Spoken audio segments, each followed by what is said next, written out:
और जब गिरिराज जी की परिक्रमा करोगे तो परिक्रमा कहाँ से प्रारंभ करोगे? परिक्रमा कहाँ से शुरू होती है? दान घाटी पे दही को दान घाटी से परिक्रमा शुरू होती है और वहां दही का दान किया जाता है। इसका दान घाटी पे दही को दान,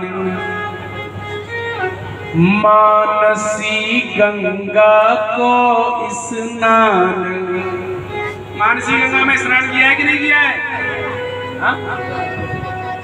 दान घाटी पे दही को दान, मानसी गंगा को स्नान।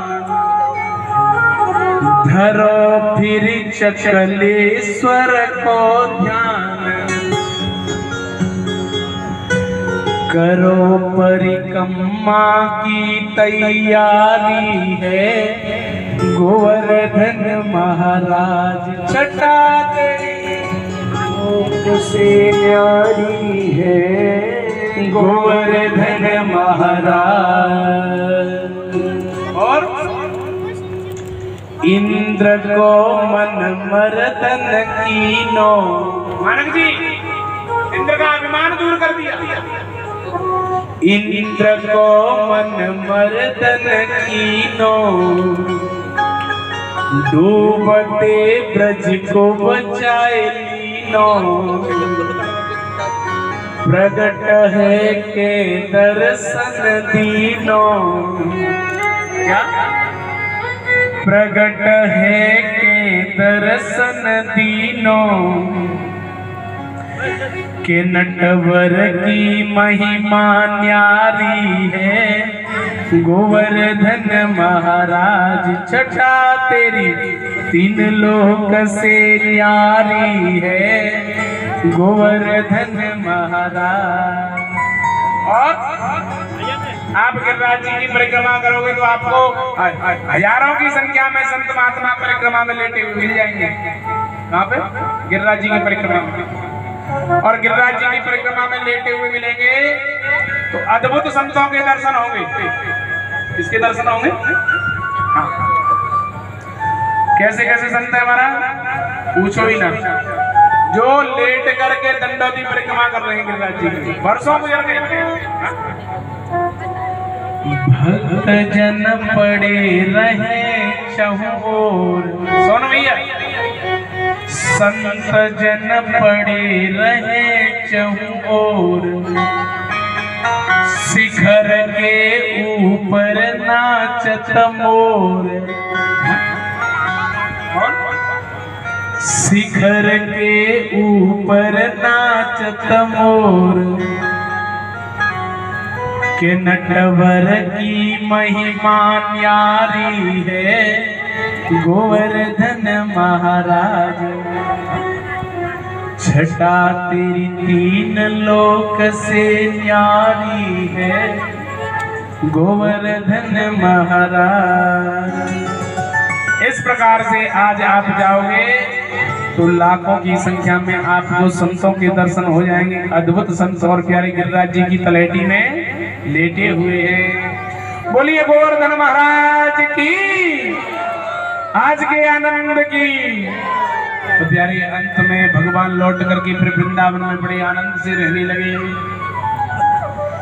एक दिन कन्हैया ने श्रीधाम वृंदावन में निधवन में अर्धरात्रि को शरद पूर्णिमा की अर्धरात्रि को बांसुरी का निदान किया।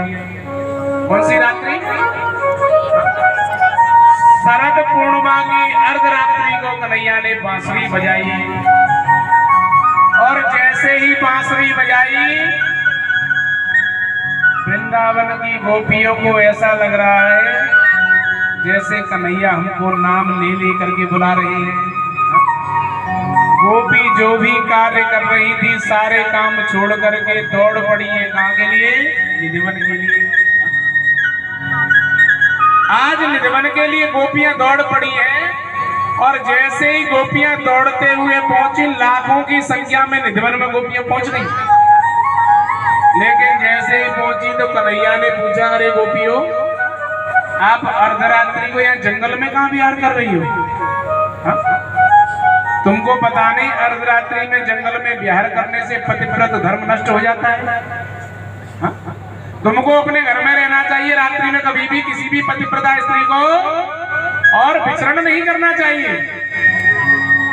गोपियों की गर्दन झुक गई महाराज, और गर्दन झुक गई, गोपियां अपने पैर के अंगूठे से मिट्टी खोदना प्रारंभ कर दिया। ये तो वही बात हो गई। हाँ?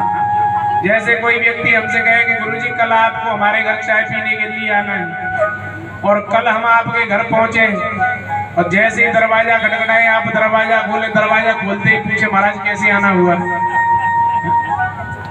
गोपियां भी कह रही है कन्हैया नाम ले लेकर के बुला रहे थे, अब पूछ रहे हो कैसे आई हो?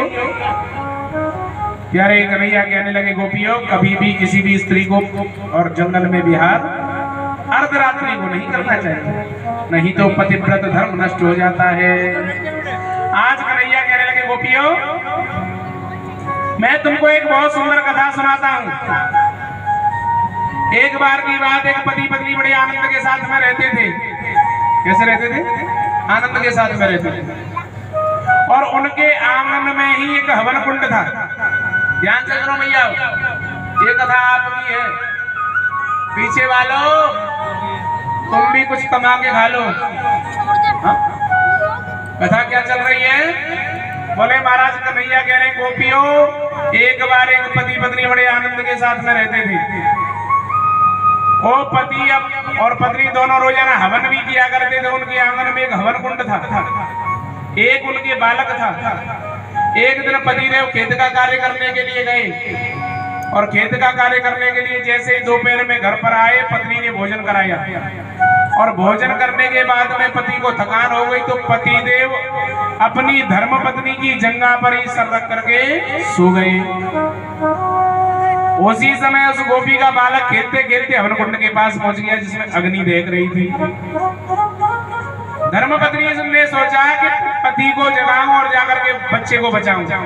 फिर सोचा कि अगर पति को जगाऊंगी तो पतिव्रत धर्म नष्ट हो जाएगा। हाँ?